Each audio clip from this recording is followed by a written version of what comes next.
ล้นนั้นผิดคำสอนเชื่อรูปลักษณ์นั้นควรสั่งวรแม้อาจารย์สอนใช่ว่าเชื่อหมดเลย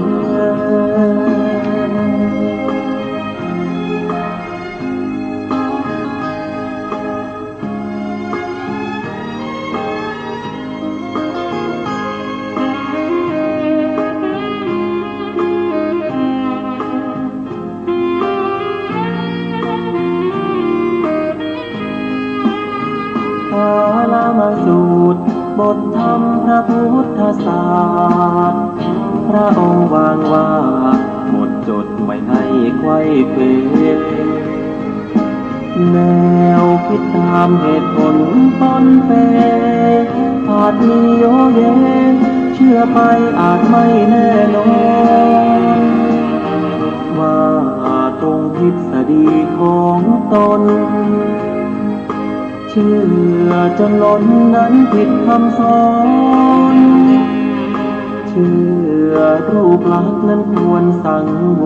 รแม้อาจารย์สอนใช่ว่าเชื่อหมดเลย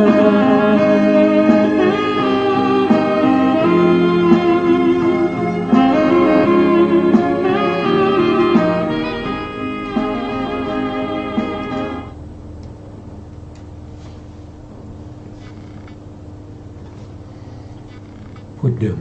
สรณังกัจฉามิธัมมังสรณังกัจฉามิสังฆังสรณังกัจฉามิกราบนมัสการพระมหาเถระพระสังฆาธิการพระเถรานุเถระสวัสดีท่านผู้ฟังและผู้ชมทุกท่าน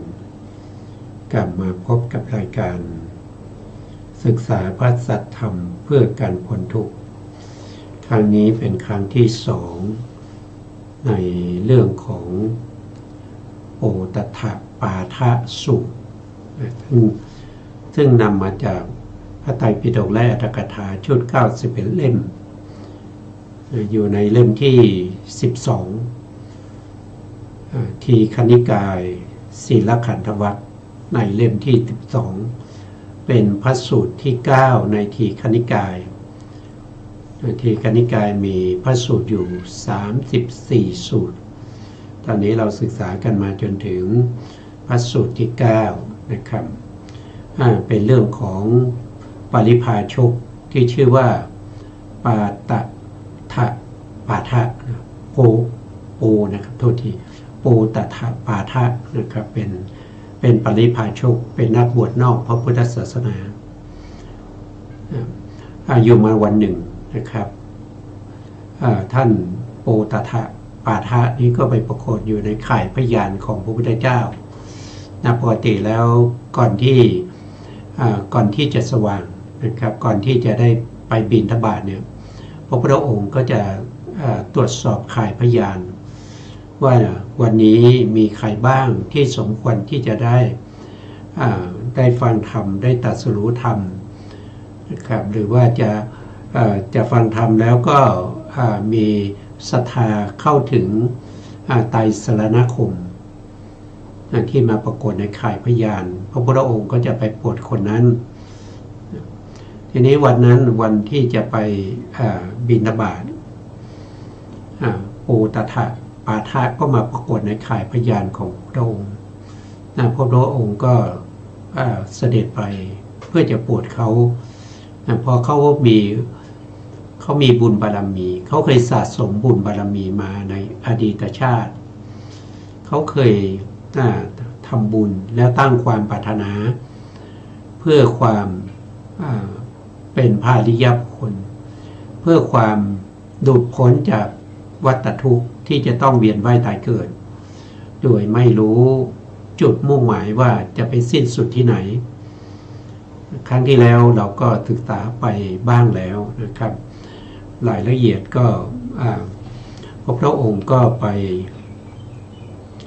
เช้าวันนั้นพระพุทธองค์ก็ไปบิณฑบาต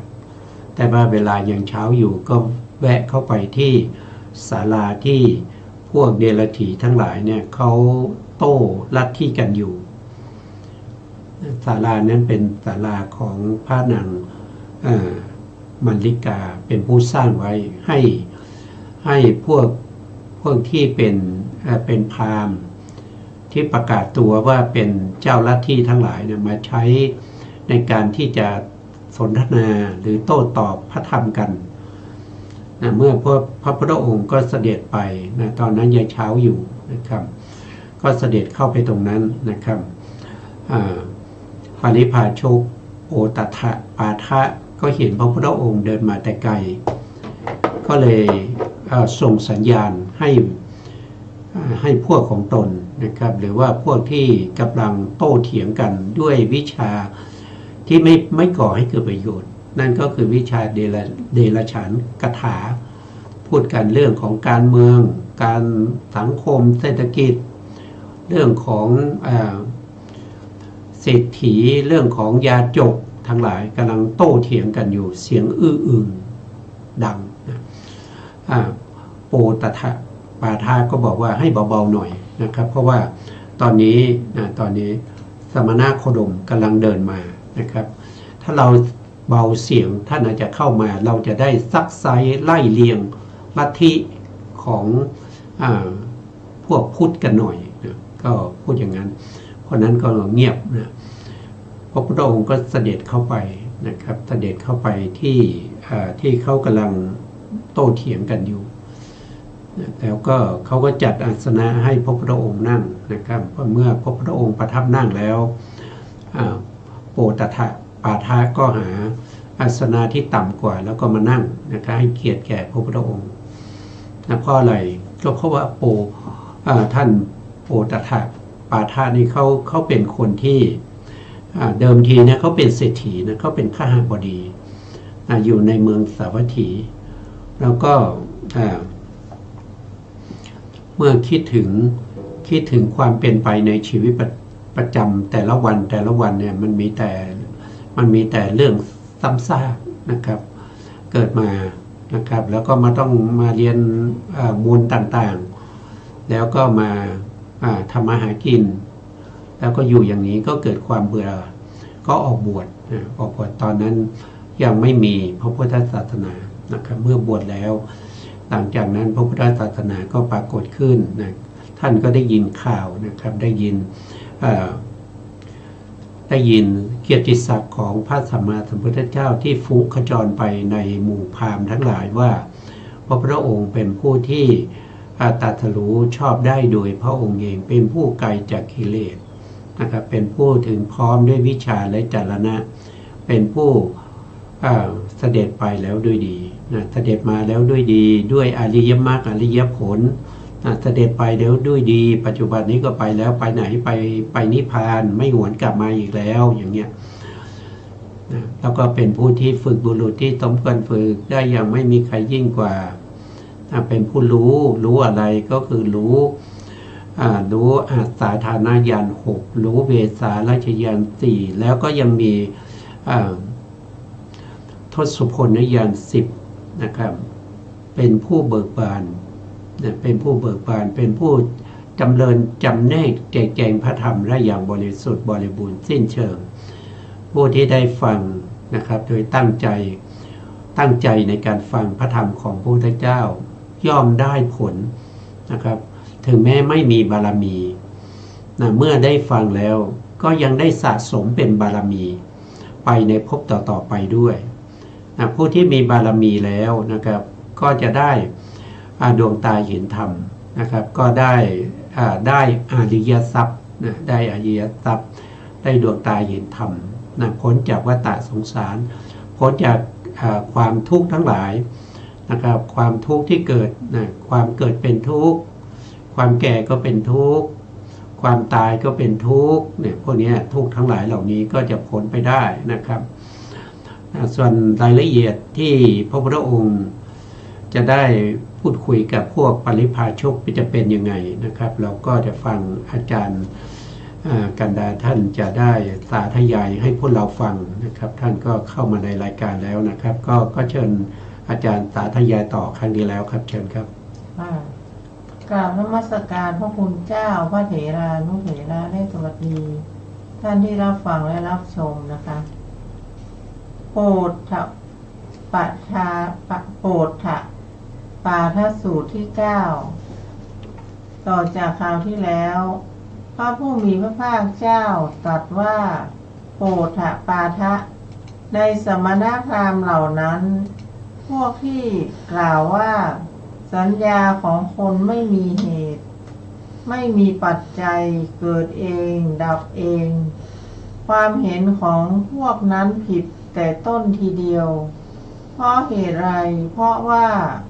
สัญญาของคนมีเหตุมีปัจจัยทั้งเกิดทั้งดับสัญญาบางอย่างเกิดขึ้นเพราะการศึกษาก็มีบางอย่างดับไปก็มีก็ข้อที่จะพึงศึกษาเป็นอย่างไรโปรดถะปาทะพระตถาคตอุบัติขึ้นในโลกนี้เป็นพระอรหันต์ตรัสรู้เองโดยชอบพึงให้พิสดารเหมือนในสามัญญผลสูตรโปรดถะพาปาทะภิกษุถึงพร้อมด้วยศีลอย่างนี้แลมีทวารอันรักษาแล้วในอินทรีย์ทั้งหลายประกอบด้วยสติสัมปชัญญะเป็นผู้สันโดษเมื่อภิกษุนั้นละนิวรณ์ห้าเหล่านี้แล้วตามเห็นในตนปราโมทย์ย่อมเกิดเมื่อปราโมทย์แล้ว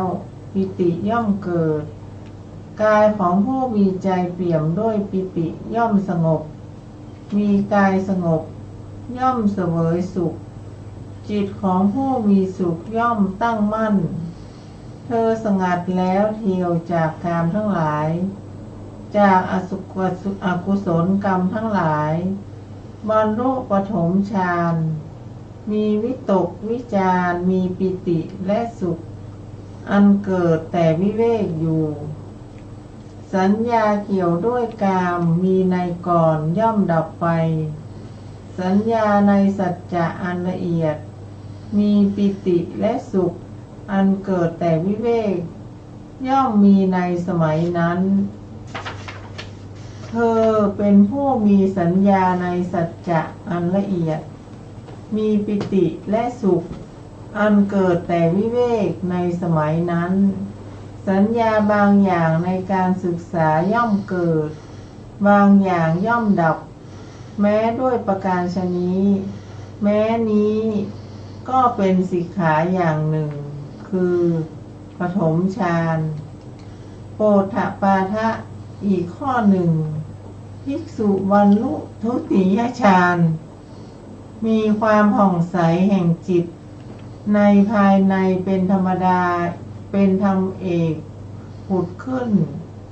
ยังสมาธิจิตให้เจริญขึ้นไม่มีวิตกไม่มีวิจารเพราะวิตกและวิจารสงบมีปิติและสุขอันเกิดแต่สมาธิอยู่สัญญาในสัจจะอันละเอียดมีปิติและสุขเกิดแต่วิเวกอันมีในก่อนและของเธอย่อมดับสัญญาในสัจจะอันละเอียดมีปิติและสุขอันเกิดแต่สมาธิย่อมมีในสมัยนั้นเธอเป็นผู้มีสัญญาในสัจจะอันละเอียดมีปิติและสุขอันเกิดแต่สมาธิในสมัยนั้นสัญญาบางอย่างในการศึกษาย่อมเกิดบางอย่างย่อมดับด้วยประการฉะนี้แม้นี้ก็เป็นข้อที่จะพึงศึกษาอย่างหนึ่งคือทุติยฌานค่ะครับผมอันนี้พระพุทธองค์ก็พูดถึงในเรื่องของสัญญานะครับสัญญาโดยมากเนี่ยที่พูดถึงเนี่ยในพระสูตรเนี่ยส่วนมากก็จะเกี่ยวกับเรื่องของสมาธินะเกี่ยวกับเรื่องของสมาธิก็คือสัญญาที่ได้ปฐมฌานอย่างเงี้ยได้ปฐมฌานจริงๆแล้วสัญญาเนี่ยเป็นเจตสิกดวงหนึ่งนะครับเป็นเจตสิกดวงหนึ่งที่เป็นเขาเรียกว่าเป็นสัพพจิตตสาธารณะ นะครับ ก็คือเป็นเจตสิกประเภทที่เกิดร่วมกับจิตทุกดวงจิตดวงไหนเกิดขึ้นก็ต้องมีสัญญาเสมอนะครับขาดสัญญาไม่ได้เพราะสัญญาก็เป็นสัญญาขันธ์นะครับถ้าว่าโดยขันธ์เนี่ยเขาเป็นสัญญาขันธ์ถ้าว่าโดยขันธ์ห้าเนี่ยเขาเป็นขันธ์หนึ่งถึงแม้ว่าจะมีเฉพาะสัญญาอย่างเดียวนะก็ถือว่าเป็นขันธ์ได้นะเนี่ยตรงนี้ในที่พระพุทธองค์แสดงเนี่ยมันก็เนื่องมาจากครั้งที่แล้วนะครั้งที่แล้วเนี่ยพระพุทธองค์ก็ได้แสดงตั้งแต่เรื่องของรูปขันธ์มานะครับตั้งแต่รูปขันธ์มานะครับรูปขันธ์พระพุทธองค์ก็แสดงว่ารูปขันธ์เนี่ยมันเป็นสภาพที่ไม่เที่ยงนะเป็นสภาพที่ไม่เที่ยงและเป็นสภาพที่ทนอยู่ในความเป็นรูปขันธ์ไม่ได้มันเป็นทุกข์นะครับสิ่งใดเป็นทุกข์นะสิ่งใดไม่เที่ยงสิ่งนั้นเป็นทุกข์สิ่งใดเป็นทุกข์แล้วก็เป็นความไม่เที่ยงนั้นนะครับสิ่งเหล่านั้นจึงเป็นอนัตตานะครับเราควรจะยึดมั่นในสิ่งที่มันไม่เที่ยงในสิ่งที่มันเป็นทุกข์หรือเปล่าถ้าเรารู้ความจริงว่าสิ่งที่เราจับไว้ถือไว้ยึดไว้มันไม่เที่ยงมันเกิดขึ้นแล้วมันก็ดับไปแล้วมันยังเป็นทุกข์ด้วยมันทนอยู่ในสภาพเดิมไม่ได้นะครับจากมันไม่มีแล้วก็เกิดขึ้นนะครับจากที่เกิดขึ้นแล้วก็ดับไปอย่างเนี้ยสิ่งเหล่านี้มันแสดงถึงความไม่เที่ยงความทุกข์นะครับความไม่สามารถที่จะบังคับบัญชาให้เป็นไปตามที่เราต้องการได้เพราะนั้นสิ่งเหล่านี้ถ้าเรารู้ความจริงอย่างนี้เราก็ไม่เข้าไปยึดถือเพราะว่าในลัทธิอื่นๆเขาบางท่านนี่ก็ยึดถือในเรื่องของรูปบางท่านจะมีความเข้าใจว่ารูปนี้มันเที่ยงนะครับรูปนี้มันเที่ยงนะหรือรูปบางอย่างเที่ยงบางอย่างไม่เที่ยงบางคนก็ยึดถือนามยึดถือเวทนายึดถือเวทนาว่าเวทนานี้มันเที่ยงถึงรูปไม่เที่ยงแต่เวทนามันเที่ยงนะครับสัญญาเที่ยงสังขารเที่ยงวิญญาณเที่ยงอย่างเงี้ยเป็นลัทธิที่ตั้งอยู่บนความเห็นผิดนะเป็นพวกมิจฉาทิฏฐิพระพุทธองค์ก็แสดงมาตั้งแต่รูปขันธ์ว่ารูปขันธ์มันไม่เที่ยงมันเกิดขึ้นด้วยเหตุด้วยปัจจัยแล้วก็มันก็ดับไปด้วยเหตุด้วยปัจจัยนะถ้าผู้ที่รู้ความจริงอย่างนี้แล้วก็รู้เหตุเกิดรู้ความดับนะรู้ข้อปฏิบัติให้ถึงความดับขันธ์เหล่านี้บุคคลคนนั้นก็จะเข้าถึงสัจธรรมนะเข้าถึงสัจธรรมเข้าถึงถ้ามีบุญบารมีก็สามารถที่จะเข้าถึงความเป็นพระอริยบุคคลได้สองอย่างที่พระพุทธองค์ได้แสดงไปแล้วเมื่อครั้งก่อนนั้นก็คือได้แก่รูปขันธ์ว่ารูปขันธ์มันไม่เที่ยงมันเป็นทุกข์มันเป็นอนัตตาต่อมาท่านก็แสดงในเรื่องของเวทนาขันธ์เวทนาขันธ์มันไม่เที่ยงมันเป็นทุกข์มันเป็นอนัตตาครั้งนี้ท่านก็แสดงในเรื่องของสัญญาซึ่งเป็นขันธ์ที่สามสัญญาในส่วนมากท่านแสดงที่เราฟังอาจารย์ท่านได้สาธยายไปนะครับนั่นก็คือท่านจะพูดถึงสัญญาในเรื่องของฌานอย่างเช่นปฐมฌานนะครับสัญญาเนี่ยท่านบอกว่าสัญญาเนี่ยที่สัญญานี้ก็มีคือเขาเป็นสัพพะจิตตสาธารณะนะ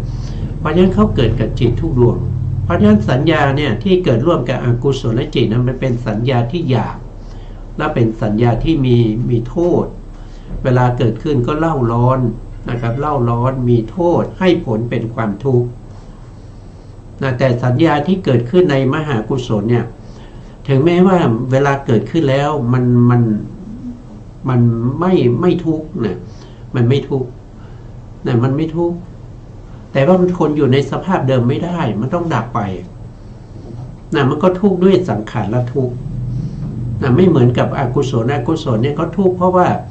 มันเล่าร้อนนะมันเล่าร้อนให้ผลเป็นความทุกข์อย่างเงี้ยแต่กุศลเนี่ยมันทุกข์แบบเย็นนะทุกข์แบบเย็นนะครับนะมันทุกข์แบบเย็นถึงแม้ว่าไม่เล่าร้อนแต่กุศลนั้นก็ยังทำให้เราต้องเวียนว่ายตายเกิดในกามสุขติภูมิอันนั้นก็เป็นสัญญาที่อยู่ในอกุศลสัญญาที่อยู่ในกุศลแล้วก็สัญญาที่อยู่ในฌานนะสัญญาที่อยู่ในฌานเนี่ยฌานจิตนั้นเป็นจิตที่ไม่ใช่จะเกิดขึ้นง่ายๆไม่เหมือนกับอกุศลนะสัญญาที่อยู่ในอกุศลเนี่ยเกิดขึ้นทุกวี่ทุกวันทุกขณะกับปุถุชนอย่างพวกเราเนี่ยเกิดตลอดนะครับไม่หยุดไม่หย่อนนะเมื่อไหร่จิตเราเป็นกุศลนะครับสัญญาก็จะเป็นกุศลก็มาเป็นกุศลบ้างนะเมื่อไหร่เราเป็นกุศลนะครับเมื่อเราให้ทานนะเมื่อเราให้ทานเรารักษาศีลนะครับเราเจริญสมถะเนี่ยพวกนี้ก็เป็นสัญญาที่เป็นไปกับกุศลนะแล้วก็สัญญาเหล่านี้นะครับเมื่อเข้าถึงความเป็นอะไรความเป็นประกอบกับฌานจิตนะเช่นปฐม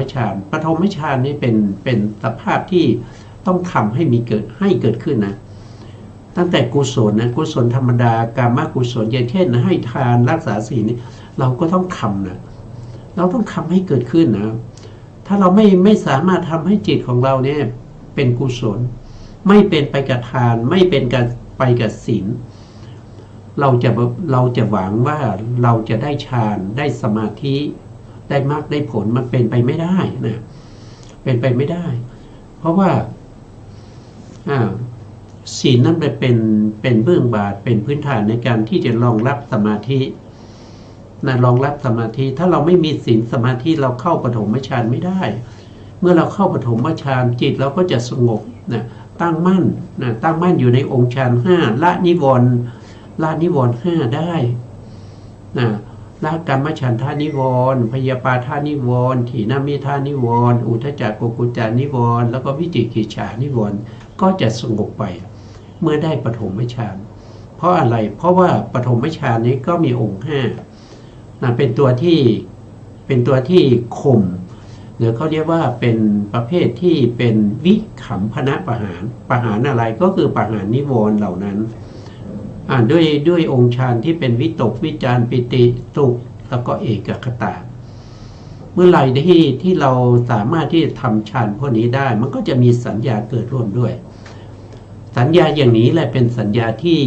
ที่สงบละเอียดนะมีสงบละเอียดนะนี่เป็นปฐมฌานนะถ้าเราขึ้นทุติยฌานได้เนี่ยนั่นแสดงว่าเราละวิตกกับวิจารได้แล้ววิตกวิจารที่เป็นองค์ฌานเนี่ยซึ่งเป็นองค์ฌานที่หยาบนะครับการที่เราหลุดออกจากเวลาเราเข้าฌานแล้วก็มันหลุดบ่อยๆก็เพราะว่าอำนาจของวิตกวิจารนะครับถ้าเราละวิตกวิจารได้เราเข้าฌานก็จะเป็นฌานที่2ก็จะสงบขึ้นแล้วก็มีสัญญาประกอบด้วยสัญญามีไว้ทำไมสัญญาก็มีไว้จำมีไว้จำนะครับจำในความรู้สึกในขณะที่เราเข้าฌานปฐมฌานเรามีความรู้สึกอย่างนี้เราเข้าปฐมฌานได้เพราะอะไรนะเราทำยังไงวันนั้นเราเจริญอะไรเราเจริญกายคตาสติหรือว่าเจริญเรื่องของอานาปานสติเจริญในเรื่องของกสิณนะครับกสิณมีปัทวีกสิณอาโปกสิณวายโยกสิณเตโชกสิณหรือว่าวันนากสิณโอทตากสิณปีตากสิณนะครับหรือว่าโลหิตากสิณหรือโอทตากสิณหรือว่าอากาสากสิณอาโลกากสิณอย่างเงี้ยเราก็ต้องจำอารมณ์เหล่านั้นไว้ให้ดีในการที่เราจะเข้าปฐมฌานในรอบต่อไปถ้าเราสัญญาเราไม่จำอะไรเลยมันก็จะเข้าไม่ได้มันต้องจำความรู้สึกที่เราได้ที่เราเข้าก่อนที่เราจะเข้าฌานทั้งหลายเหล่านั้นถ้าเราจำไม่ได้มันก็เข้าไม่ได้นะนั่นเขาเรียกว่าเป็นมันเสื่อมไปแล้วฌานเสื่อมไปแล้วนะ ทุติยฌานก็คือละวิตกวิจารวิตกวิจารคือองค์ฌานที่หยาบนะเมื่อเราขึ้นฌานสองเราละวิตกวิจารนะฌานเราก็จะเหลืออยู่3นั่นก็คือเหลือปิติสุขเอกคตาซึ่งเป็นฌานที่มันสงบยิ่งกว่าปฐมฌานอีกตั้งมั่นในองค์ฌานในอารมณ์เท่าไหร่อารมณ์14นะครับอารมณ์14ตอนที่เราเข้าปฐมฌานนะอารมณ์25อันนี้เป็นส่วนรายละเอียดนี้ต้องศึกษากันนะก็ต้องศึกษากันนะครับแต่วันนี้เราคงไม่มีเวลาที่จะพูดในรายละเอียดทั้งหลายเหล่านั้นนะครับต่อไปครับอาจารย์ครับโอทปาทะอีกข้อหนึ่งภิกษุบรรลุตติยฌานเพราะคลายปิติประกอบด้วยอุเบกขาอยู่มีสติสัมปชัญญะและเสวยสุขด้วยนามกายที่พระอริยเจ้าทั้งหลายสรรเสริญผู้ได้ฌานนั้นว่าเป็นผู้มีอุเบกขามีสติอยู่เป็นสุขดังนี้แล้วอยู่สัญญาในสัจจะอันละเอียดประกอบด้วยปิติและสุขเกิดแต่สมาธิมีในก่อนและของเธอย่อมดับสัญญาในสัจจะอันละเอียดประกอบด้วยสุขอันเกิดแต่อุเบกขาย่อมมีในสมัยนั้นเธอเป็นผู้มีสัญญาในสัจจะอันละเอียดประกอบด้วยสุขอันเกิดแต่อุเบกขาในสมัยนั้นสัญญาบางอย่างในการศึกษาย่อมเกิดบางอย่างย่อมดับด้วยประการฉะนี้แม้นี้ก็เป็นข้อที่จะพึงศึกษาอย่างหนึ่งคือตติยฌานโปฏฐปาทะอีกข้อหนึ่งภิกษุบรรลุจตุตถฌานอันไม่มีทุกข์ไม่มีสุขเพราะละสุขและทุกข์เพราะดับโสมนัสและโทมนัสในการก่อนเสียมีความที่แห่งสติเป็นธรรมชาติบริสุทธิ์เพราะอุเบกขาแล้วอยู่สัญญาในสัจจะอันละเอียดประกอบด้วยสุขอันเกิดแต่อุเบกขามีในก่อนย่อมดับสัญญาในสัจจะอันละเอียดอันไม่มีทุกข์ไม่มีสุขย่อมมีในสมัยนั้นเธอเป็นผู้มีสัญญาในสัจจะอันละเอียดอันไม่มีทุกข์ไม่มีสุขในสมัยนั้นสัญญาบางอย่างในการศึกษาย่อมเกิดบางอย่างย่อมดับด้วยประการฉะนี้แม้นี้ก็เป็นข้อที่จะพึงศึกษาอย่างหนึ่งคือจตุตถฌานค่ะครับผมครับวันนี้ก็ฌานระดับที่3กับที่4นะครับถ้าพูดถึงฌานเนี่ยมีอยู่2ในด้วยกันนะครับมีอยู่2ในด้วยกันถ้าเป็นประเภทที่เป็นอภิธรรมเนี่ยเขาจะมีฌานตั้งแต่ระดับที่1ไปจนถึงระดับที่5มีปฐมฌานนะครับปฐมฌานก็มีองค์ฌาน5มีวิตกวิจารปิติสุขเอกคตาเหมือนกันกับฌานในพระสูตรปฐมฌานนะครับมีองค์ฌานเท่ากันสภาพเหมือนกันนะครับสภาพเหมือนกันมีสัญญาที่เข้าไปเสวยในเรื่องของความสงบสงบจากอะไรสงบจากนิวรณ์เพราะนิวรณ์ทั้ง5ดับไปแล้วดับไปเพราะอะไรก็ดับไปเพราะอำนาจของฌานอำนาจของฌานเกิดขึ้นยังไงก็เกิดขึ้นด้วยองค์ฌาน5องค์ฌาน5เป็นตัวที่ไปละเสียซึ่งนิวรณ์5นั้นเมื่อได้ปฐมฌานแล้วก็เข้าออกปฐมฌาน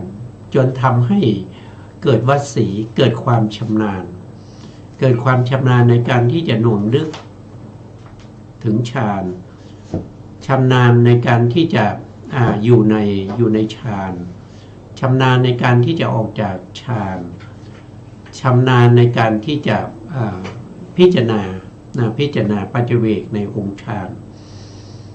เมื่อทำอย่างนี้บ่อยๆเขาก็เห็นว่าปฐมฌานมันหยาบนะครับมันหยาบก็จะละองค์ฌานเพื่อจะเข้าทุติยฌานพอทุติยฌานสงบกว่าอันนี้เกิดจากอะไรเกิดจากการศึกษานะครับผู้ที่ไม่มีปริยัติไม่ได้ศึกษาเนี่ยเขาจะไม่รู้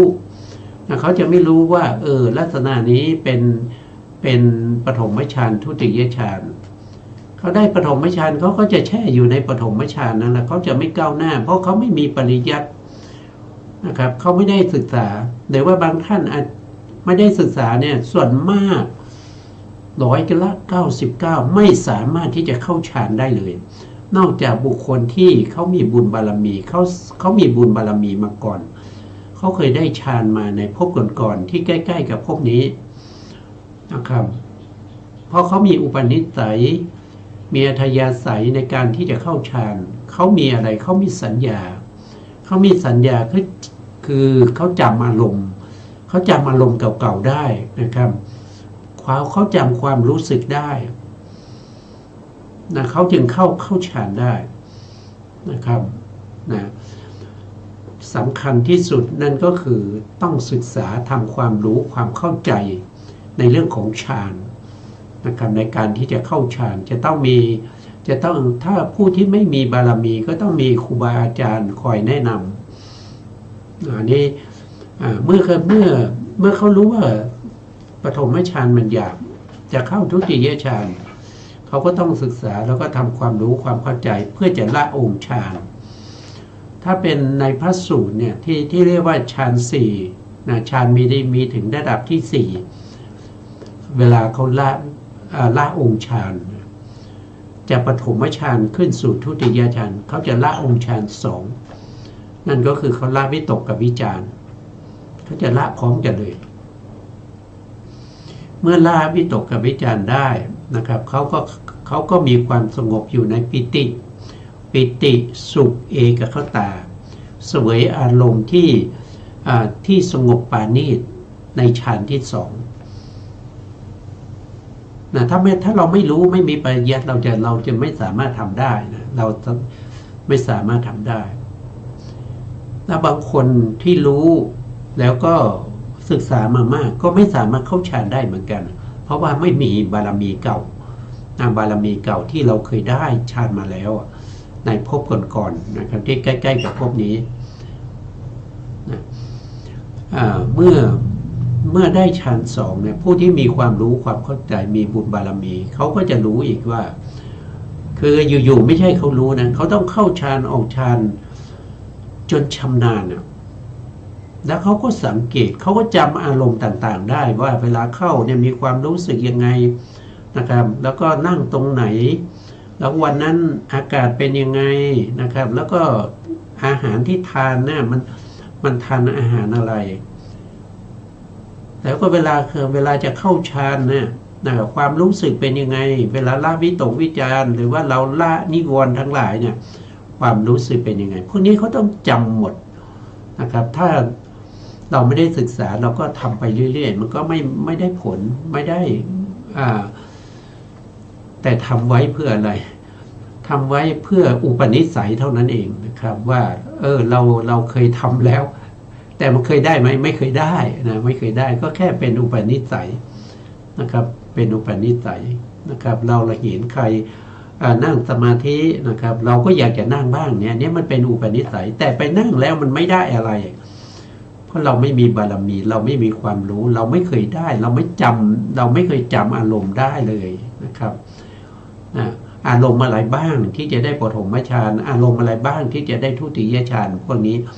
ต้องศึกษานะครับต้องศึกษาพระพุทธองค์ก็บอกว่าจะต้องศึกษาสิกขาสิกขาก็คือการศึกษานั่นแหละต้องศึกษาทำความรู้ความเข้าใจในเรื่องสิ่งเหล่านี้ส่วนถ้าเป็นพระอภิธรรมนะครับถ้าจะขึ้นฌานสามเนี่ยอภิธรรมนี่จะละเอียดกว่าพระสูตรพระสูตรเวลาขึ้น เวลาขึ้นชั้นสองใช่ไหมเวลาขึ้นชั้นสองเขาละวิตกกับวิจารณ์ในพระสูตรละพร้อมกันแต่ถ้าเป็นในอภิธรรมเนี่ยขึ้นชั้นสองเนี่ยต้องละเฉพาะตัววิตกก่อนละวิตกก่อนนะครับพอขึ้นชั้นสองก็จะมีองค์ฌานสี่ก็คือมีวิจารณ์มีปิติมีสุขแล้วก็เอกคตาแต่ถ้าเป็นพระสูตรเนี่ยเขาละพร้อมกันสองก็จะเหลือองค์ฌานอยู่แค่สามละวิตกกับวิจารณ์ไปก็จะเหลือปิติสุขแล้วก็เอกคตาก็จะเหลือสามก็ต่างกันอย่างนี้นะครับต่างกันอย่างนี้ทำไมต้องต่างกันก็เพราะว่าสัตว์ทั้งหลายนะครับก็คือผู้ที่เจริญสมาธิเนี่ยเขามีอัธยาศัยที่ต่างกันเขาไม่เหมือนกันนะแต่ละท่านแต่ละคนเนี่ยไม่เหมือนกันนะไม่เหมือนกันเวลาที่จะ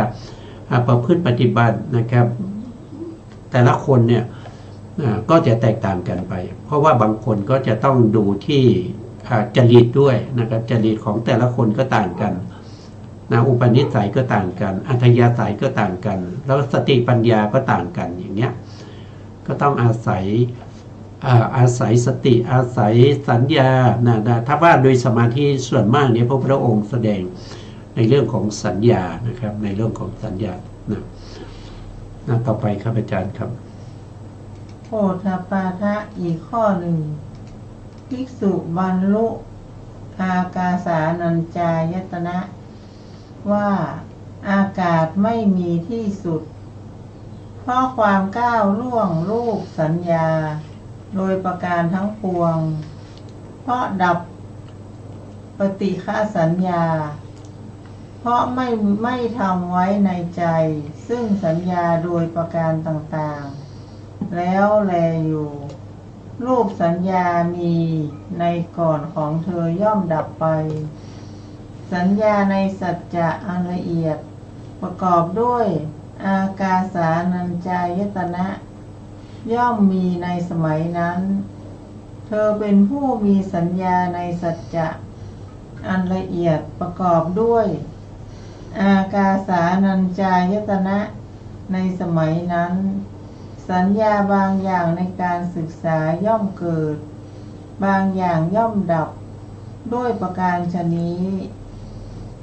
แม้นี้ก็เป็นข้อที่จะพึงศึกษาอย่างหนึ่งคืออากาสานัญจายตนะโพธปาทะอีกข้อหนึ่งภิกษุบรรลุวิญญาณัญจายตนะว่าวิญญาณไม่มีที่สุดเพราะก้าวล่วงอากาสานัญจายตนะโดยประการทั้งปวงแล้วอยู่สัญญาในสัจจะอันละเอียดประกอบด้วยอากาสานัญจายตนะมีในก่อนของเธอย่อมดับไปสัญญาในสัจจะอันละเอียดประกอบด้วยวิญญาณัญจายตนะย่อมไม่มีในสมัยนั้นเธอเป็นผู้มีสัญญาในสัจจะอันละเอียดประกอบด้วยวิญญาณัญจายตนะในสมัยนั้นสัญญาบางอย่างในการศึกษาย่อมเกิดบางอย่างย่อมดับด้วยประการฉะนี้แม้นี้ก็เป็นข้อที่จะพึงศึกษาอย่างหนึ่งคือวิญญาณัญจายตนะค่ะครับผมอันนี้ก็พระพุทธองค์ก็แสดงในเรื่องของฌานนะครับเป็นระดับสูงขึ้นสูงขึ้นจากเดิมเนี่ยท่านก็แสดงในเรื่องของสัญญาโดยทั่วไปนะสัญญาที่เป็นไปในอกุศลบ้างในกุศลบ้างสัญญาที่เป็นไปในอกุศลเมื่อเกิดขึ้นแล้วก็ย่อมดับไปเพราะอะไรก็เพราะว่าผัสสะมันดับพอผัสสะดับถ้าผัสสะดับเพราะอะไรก็เพราะว่าธรรมะ3อย่างมันดับนะครับอย่างเช่นสัญญาที่เกิดทางตาเนี่ยที่เขาเรียกว่าเป็นรูปสัญญาเนี่ยที่เกิดขึ้นเนี่ยไปจำสีต่างๆไปจำหน้าตาคนนั้นคนนี้ก็มาจากอะไร ก็มาจากการประชุมกันของธรรมะ3อย่างนั่นก็คือได้แก่หนึ่งก็คือวัตถุวัตถุคืออะไรวัตถุก็คือปัสสตาเป็นวัตถุเพราะเป็นที่อาศัยเกิดของจักขูวิญญาณ1ปัสสตา2คืออะไร2ก็คือ ก็คือรูปหรือสีที่มากระทบกับปัสสตาเมื่อสีกับรูปเนี่ยมันกระทบกันนะครับก็เป็นเหตุเป็นปัจจัยให้เกิดจักขูวิญญาณจักขูวิญญาณเกิดขึ้นได้เพราะอาศัยจักขูวัตถุเป็นที่อาศัยแล้วก็ไปรู้อารมณ์อารมณ์ของเขาก็คือได้แก่สีหรือที่เราเรียกว่าเป็นรูปเป็นสีสีของอะไรก็สีของมหาพุทธรูปเมื่อธรรมะ3อย่างนี้ประชุมกันตรงที่ประชุมนั้นเราเรียกว่าเป็นผัสสะเมื่อผัสสะเกิดขึ้นนะครับเป็นเหตุเป็นปัจจัยให้เกิดสัญญาก็อาศัยผัสสะนะแล้วก็ไปจำอะไรก็ไปจำสีของมหาพุทธรูปสรุปมาก็คือจำได้ว่าคนนั้นคนนี้นะครับจำหน้าได้จำสีได้สีแดงสีเขียวสีเหลืองเนี่ยเขาจำได้ก็ด้วยอำนาจของสัญญาแต่สัญญาจะเกิดขึ้นได้ก็อาศัยธรรมะ3อย่างนะครับเหมือนกับเวทนาเลยที่เราผ่านมาเวทนาจะเกิดขึ้นได้ก็อาศัยภาษาเหมือนกันแต่ภาษาจะเกิดขึ้นได้ก็ต้องอาศัยธรรมะ3อย่างประชุมกันนะครับภาษาทางหูอย่างเนี้ยถ้าเป็นภาษาทางหูใช่ไหมครับเสียงที่เราจำได้เนี่ยสัญญาที่เขาไปจำเสียงได้เนี่ยก็เพราะอะไรก็เพราะว่าธรรมะ3อย่างประชุมกันก็จะมีเสียงมีประสาทหูแล้วก็มีโสตวิญญาณ3อย่างประชุมกันเป็นผัสสะตรงที่เขากระทบกันนั้นเมื่อมีผัสสะทางหูเรียกว่าโสตสัมผัสสะเมื่อเกิดขึ้นก็จะมีสัญญาก็ไปจำเสียงนะครับไปจำเสียงนั้นได้อันนั้นคือว่าโดยทั่วไปในชีวิตประจำวันของเรานะครับมันก็จะเป็นอย่างนี้นะแต่ถ้าว่าโดยความเป็นฌานนั้นมันพิเศษขึ้นไปอีกนะสัญญาในฌานเนี่ยมันพิเศษขึ้นไปอีกนะครับก่อนที่เราจะได้ฌานเนี่ยเราก็ต้องมีการประพฤติปฏิบัติต้องมีการนั่งสมาธิต้องมีการเพ่งอารมณ์ใช่ไหมครับบางคนก็เพ่งกสิณบางคนก็เพ่งอานาปานสติบางคนก็เพ่งในเรื่องของกายคตาสตินะครับบางคนก็เพ่งอสุภะบางคนก็เพ่งในเรื่องของพรหมวิหารนะครับมีเมตตากรุณามุทิตานะครับนะเมื่อเพ่งก็คือต้องจำนั่นแหละนะตัวสัญญานั่นแหละเข้าไปจำในอารมณ์เหล่านั้นไม่ใช่ว่ากำหนดลมหายใจนะครับลมหายใจเข้าก็รู้หายใจออกก็รู้เดี๋ยวถ้าทำไปนานๆสติขาดอะไรขาดมันจำไม่ได้มันจะขึ้นมันก็จะกำหนดลมหายใจก็จำไม่ได้ว่ามันเป็นยังไงลมหายใจเข้านี่มันเป็นยังไงกระทบตรงไหน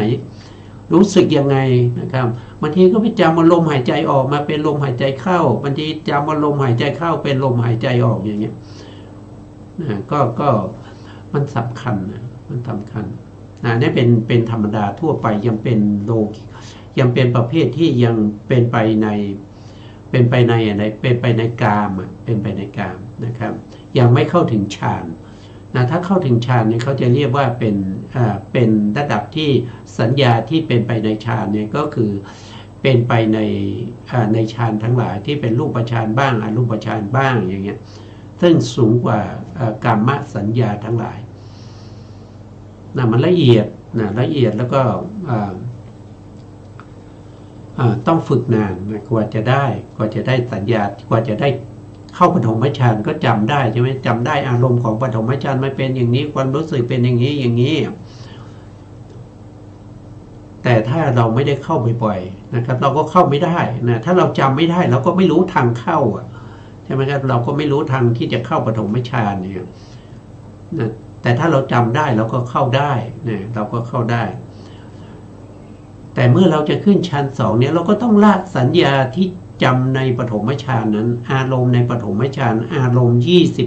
25ในสมถะเหล่านั้นนะครับบางคนอาจจะได้อารมณ์ที่เป็นอานาปานสติบางคนอาจจะได้กายคตาสติบางคนอาจจะได้อสุภะบางคนอาจจะได้เมตตากรุณามุทิตานะก็แล้วแต่แต่ละคนจะได้อารมณ์ไหนก็คือต้องจำของใครของมันนะจำเพื่ออะไรจำเพื่อสะดวกในการที่จะเข้าขั้นต่อไปนะครับเมื่อเราเข้าฌานที่สูงขึ้นนั่นก็แสดงว่าสัญญาเก่าๆที่เราเคยจำในปฐมฌานมันก็ดับไปนะมันก็ไปจำสัญญาใหม่ในทุติยฌานระดับ2ขึ้นไปอีกนะพระพุทธองค์ก็แสดงอย่างนี้แสดงในปฐมฌานมีองค์ฌาน5ก็จำได้ว่าองค์ฌาน5นี้เป็นตัวที่ไปกำจัดเสียซึ่งนิวรณ์ทั้งหลายนะครับพอเข้าขึ้นทุติยฌานเขาไปจำใหม่ละนะครับเขาก็ไปจำว่าตอนนี้ละวิตกไปได้นะละวิตกนะครับหรือละพิจารณ์ก็จะเหลือสุขกับเอกคตานะคือปิติสุขเอกคตาอย่างเนี้ยก็มีความสำคัญจำไปจนถึงเนี่ยท่านแสดงไปจนถึงเนี่ยว่าวิญญาณัญจายตนะอากาสานัญจายตนะนั้นเป็นฌานที่4นะในพระสูตรเนี่ยเป็นฌานที่4ถ้าเป็นฌานอภิธรรมก็จะเป็นฌาน5นะครับแต่ฌาน4หรือฌาน5เนี่ยเป็นประเภทที่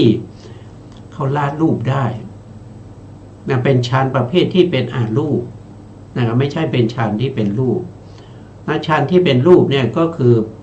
ปฐมฌานทุติยฌานตติยฌานแล้วก็จตุตถฌาน4ระดับพอขึ้นอากาสานัญจายตนะก็ยังเป็นฌาน4แต่เป็นประเภทที่เป็นอารูปฌานเพราะฉะนั้นอารมณ์ก็จะต่างกันความที่จะไปจำในสิ่งต่างๆเหล่านี้ก็ต่างกันไปนะครับอันนี้ก็พูดถึงสัญญานะครับต่อไปครับอาจารย์ครับโพธปาทะอีกข้อหนึ่งภิกษุบรรลุอากิณจัญญายตนะว่าอะไรน้อยหนึ่งไม่มีเพราะก้าวล่วงวิญญานัญจายตนะโดยประการทั้งปวงแล้วอยู่สัญญาในสัจจะอันละเอียดประกอบด้วยวิญญานัญจายตนะมีในก่อนของเธอย่อมดับไปสัญญาในสัจจะอันละเอียดประกอบด้วยอากิณจัญญายตนะย่อมมีในสมัยนั้นเธอเป็นผู้มีสัญญาในสัจจะอันละเอียดประกอบด้วยอากิณจัญญายตนะในสมัยนั้นสัญญาบางอย่างในการศึกษาย่อมเกิดบางอย่างย่อมดับด้วยประการฉะนี้แม้นี้ก็เป็นข้อที่พึงศึกษาอย่างหนึ่งคืออากิณจัญญายตนะโพธปาทะภิกษุในพระศาสนานี้มีสกสัญญาคือมีความสำคัญด้วยสัญญาในฌานของตนคือออกจากปฐมฌานแล้วมีสัญญาในทุติยฌานออกจากทุติยฌานแล้วมีสัญญาในตติยฌานโดยลำดับไปถึงยอดสัญญาคืออากิณจัญญายตนะเมื่อเธอตั้งอยู่ในยอดสัญญามีความคำนึงอย่างนี้ว่าเมื่อเราคิดอยู่ไม่ดีเลยเมื่อไม่คิดดีกว่าคือถ้าว่าเราพึงคิดพึงมุ่งหวังสัญญานี้ของเราพึงดับและสัญญาหยาบอย่างอื่นคือภวังคสัญญาพึงเกิดขึ้นถ้ากระไรเราไม่ควรคิดไม่ควรมุ่งหวังจึงไม่คิดด้วยไม่มุ่งหวังด้วยเมื่อไม่คิดไม่มุ่งหวังสัญญาก็นั้นย่อมดับสัญญาทั้งสัญญาหยาบอย่างอื่นย่อมไม่เกิดขึ้นด้วย ย่อมถึงสัญญานิโรธฉันใดโปธปาทะสัญญานิโรธมสมาบัติของภิกษุผู้มีสัมปชัญญะโดยลำดับย่อมมีฉันนั้นแลค่ะครับผมคำนี้ก็คือพระองค์ก็แสดงขึ้นไปตามลำดับตามลำดับตั้งแต่เบื้องต่ำนะครับจนถึงในที่นี้พระพุทธองค์แสดงไปจนถึงอากินจัญญายตนะอากินจัญญายตนะซึ่งอากินจัญญายตนะเป็นอรูปฌานนะครับเป็นอรูปฌานระดับที่3นะครับยังมีอีกระดับหนึ่งนะเขาเรียกว่าเป็นเนวสัญญานาสัญญายตนะนะครับก็เป็นระดับที่4แต่ตอนนี้พระพุทธองค์ทรงแสดงถึงอากินจัญญายตนะแล้วก็แสดงต่อไปจนถึงสัญญาที่เป็นนิโรธะ